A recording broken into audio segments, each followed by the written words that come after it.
இன்றைக்கி நம்ம இந்த வீடியோவில் ஈஸ்ட் இல்லாமல் கண்டென்ஸ் மில்க் இல்லாமல் நம்ம கேப்புச்சினோ கேக் எப்படி பண்ணலாங்கிறது நம்ம வீடியோக்குள்ளே போய் பார்க்கலாம். வாங்க வீடியோக்குள்ளே போகலாம். ஃபர்ஸ்ட் நம்ம ப்ரீஹீட் பண்ணிக்கிறதுக்கு கடாயை நல்லா சூட் பண்ணிக்கலாம். உப்பு போட்டு நம்மளுக்கு எவ்வளோ டெம்பரேச்சர் வேணுமோ அந்த அளவுக்கு நம்ம ப்ரீஹீட் பண்ணிக்கலாம். அதுக்கப்புறம் ஒரு பவுல் எடுத்துக்கிட்டு 1 கப் அளவுக்கு சுகர் பவுடரை ஆட் பண்ணிக்கலாம்.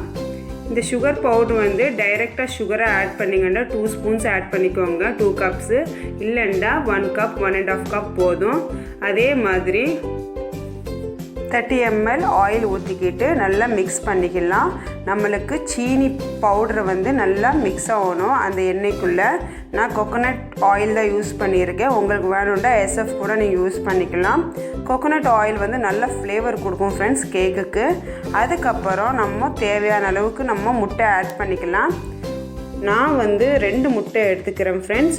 உங்களுக்கு வேணும்டா 2 முட்டை எடுத்துக்கோங்க, இல்லாட்டா 1 முட்டை கூட போதும்.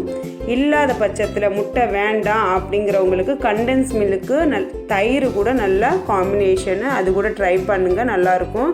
நல்லா பீட் பண்ணிக்கணும் விஸ்கை வச்சு. விஸ்க் இல்லாதவங்க மிக்ஸி ஜாரில் போட்டு கூட நீங்கள் பீட் பண்ணிக்கலாம் ஃபைனாக.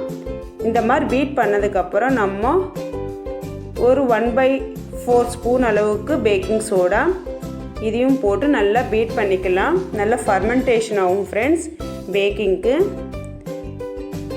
அதுக்கப்புறம் பேக்கிங் பவுடர் ஆட் பண்ணிக்கலாம். கேக் நல்லா சாஃப்டாக ஸ்பாஞ்சியாக அவ்வளோ எம்மியாக இருக்கும் இந்த பேக்கிங் பவுடர் ஆட் பண்ணுறனால. இதெல்லாம் சேர்த்து நல்லா மிக்ஸ் பண்ணிக்கலாம். நம்ம எவ்வளோ மிக்ஸ் பண்ணிக்கிறோமோ அவ்வளோக்கு அவ்வளோ கேக்கு சாஃப்டாக எம்மியாக இருக்கும். இதை நல்லா மிக்ஸ் பண்ணதுக்கப்புறம் உங்களுக்கு தேவையான அளவுக்கு மில்க் ஆட் பண்ணிக்கோங்க. நான் 1 கப் எடுத்துக்கிறேன். சுகர் 1 கப் எடுத்துருக்கேன் பார்த்தீங்களா, அதே கப்பில் நான் பால் ஆட் பண்ணிக்கிட்டு நல்லா மிக்ஸ் பண்ணிக்கிறேன்.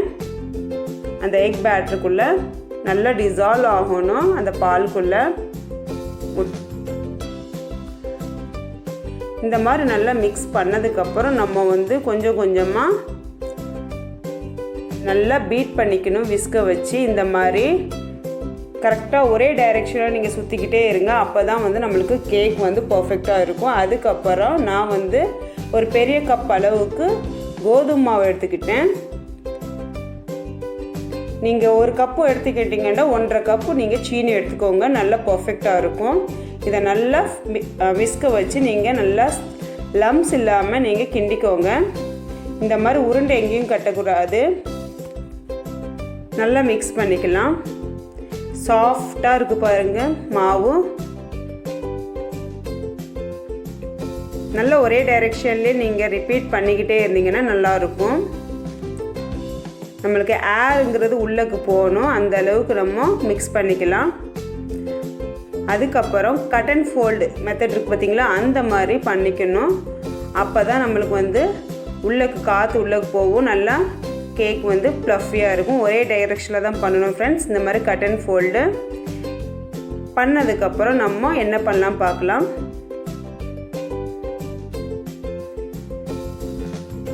இதில் நான் 3 போர்ஷனாக எடுக்க போகிறேன் ஃப்ரெண்ட்ஸ். என்னதுங்கிறது நான் காமிக்கேன். இந்த மாதிரி திக்காக இருக்கணும் பேட்டரு, ரொம்பவும் தண்ணியாக இருக்கக்கூடாது, ரொம்பவும் கட்டியாக இருக்கக்கூடாது. இந்த மாதிரி கரெக்டான பதத்தில் இருந்தால் தான் நம்மளுக்கு நல்லா இருக்கும். இதோட சேர்த்து நம்ம காஞ்ச தேங்காய் பொடி ஆட் பண்ணிக்கலாம். நல்லா பச்சை தேங்காய் கூட துருவலாக ஆட் பண்ணிக்கலாம், நல்லாயிருக்கும் அந்த டேஸ்ட்டு கூட. நான் இதை போட்டுக்கிட்டு கட் அண்ட் ஃபோல்டில் நான் மிக்ஸ் பண்ணிக்கிறேன். நம்ம எவ்வளோ மிக்ஸ் பண்ணிக்கிறோமோ அவ்வளோக்கு அவ்வளோ கேக் சாஃப்டாக எம்மியாக இருக்கும் ஃப்ரெண்ட்ஸ். அதுக்கப்புறம் இதே மெத்தடில் பண்ணி முடித்ததுக்கப்புறம் நம்ம கேப்புச்சினோக்கு தேவையான நம்ம காஃபி பவுடர் ஆட் பண்ணிக்கலாம், ஒரு பேக்கெட்டு. அதில் பால் மிக்ஸ் பண்ணிக்கலாம். அதுக்கப்புறம் கொக்கோ பவுட்ரு ஒரு பேட்டர் ரெடி பண்ணிக்கலாம். அதுலேயும் இந்த மாவு ரெண்டுமே சேர்த்துக்கிட்டு நல்லா மிக்ஸ் பண்ணிக்கோங்க. நம்ம 3 போர்ஷனாக எடுத்துக்கிறோம். ஒன்று கேப்புச்சினோ, இன்னொன்று கொக்கோ பவுடர், இதுக்கப்புறம் நார்மலாக கேக் பேட்டருங்க. வேணும்னா நீங்கள் வெனிலா எசன்ஸ் ஆட் பண்ணிக்கலாம். வெனிலா எசன்ஸ் வேண்டாங்கிறவங்களுக்கு ஏலக்காய் பவுடர் ஆட் பண்ணிக்கிட்டு நீங்கள் நல்ல ஃப்ளேவராக இருக்கும். இந்த 3 பேட்டர் நம்ம கேக் ட்ரேயில் நம்ம ப்ரிப்பேர் பண்ணிக்கலாம். ஃபர்ஸ்ட் கேக் ட்ரே எடுத்துக்கிட்டு நல்லா ஆயில் அப்ளை பண்ணிக்கலாம்.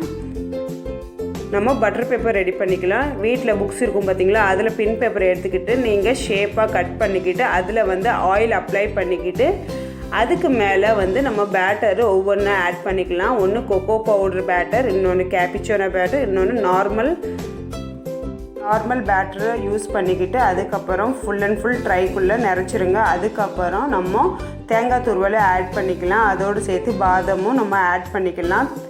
அதுக்கப்புறம் இந்த மாதிரி நீங்கள் டேப் பண்ணுங்கள் கேக் ட்ரையை. அப்போ தான் உள்ள ஏர் பபிள்ஸ் எல்லாம் வெளியே வந்துக்கிட்டு நல்லாயிருக்கும். அதுக்கப்புறம் நம்ம உப்பு வந்து நல்லா சூட் பண்ணிக்கிட்டோம் ப்ரீ ஹீட்டாக. ஒரு 45 மினிட்ஸ் நீங்கள் குக் பண்ணுங்கள். இந்த மாதிரி மூடி வச்சுக்கிட்டு நல்லா குக் ஆகும். நல்லா பேக் ஆனதுக்கப்புறம் இந்த மாதிரி இருக்கும் ஃப்ரெண்ட்ஸ்.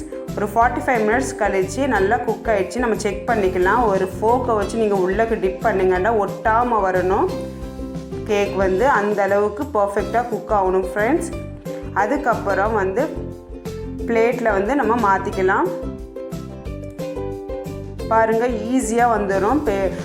எங்கேயும் ஒட்டிக்கிறாது. நம்ம வந்து பட்டர் பேப்பர் மாதிரி ரெடி பண்ணி போட்டிருக்கோம் பார்த்தீங்களா, நார்மல் லைக் புக் பேப்பரு, அதுவே நல்லா அடி பிடிக்காமல் ஆக்கும் ஃப்ரெண்ட்ஸ் கேக்கை. பாருங்கள் எவ்வளோ அழகாக இருக்குதோ, ஸ்பாஞ்சியாக கலர்ஃபுல்லாக 3 கலர்ஸ் வந்து மிக்ஸ் ஆகி இருக்குது. அவ்வளோதான் ஃப்ரெண்ட்ஸ். உங்களுக்கு இந்த வீடியோ பிடிச்சிருந்துச்சின்னா லைக் பண்ணுங்கள், ஷேர் பண்ணுங்கள், கமெண்ட் பண்ணுங்கள். எங்களோட நோட்டிஃபிகேஷன் உங்களுக்கு எப்போதுக்கப்போ அப்டேட் ஆகணும். எங்களோட சேனலை மறக்காமல் சப்ஸ்கிரைப் பண்ணுங்கள். சாஃப்டான டெலிஷியஸ் கேப்புச்சினோ கேக் ரெடி ஆகிடுச்சு. உங்களுக்கு எக்ஸ்ட்ராவாக டெக்கரேஷனில் வேணும்னு நினச்சிங்கன்னா 3 லேயர்ஸாக நீங்கள் கட் பண்ணிக்கிட்டு அதில் வந்து நீங்கள் க்ரீம் அப்ளை பண்ணிக்கிட்டு நார்மலாக பேக்கரி கேக் மாதிரி கூட நீங்கள் ப்ரிப்பேர் பண்ணி சாப்பிட்டுக்கலாம் ஃப்ரெண்ட்ஸ். அவ்வளோ சாஃப்டாகவும் டேஸ்டியாக எம்மியாக இருக்கும் ஃப்ரெண்ட்ஸ். தேங்க்யூ ஃபார் வாட்சிங் அவர் வீடியோஸ்.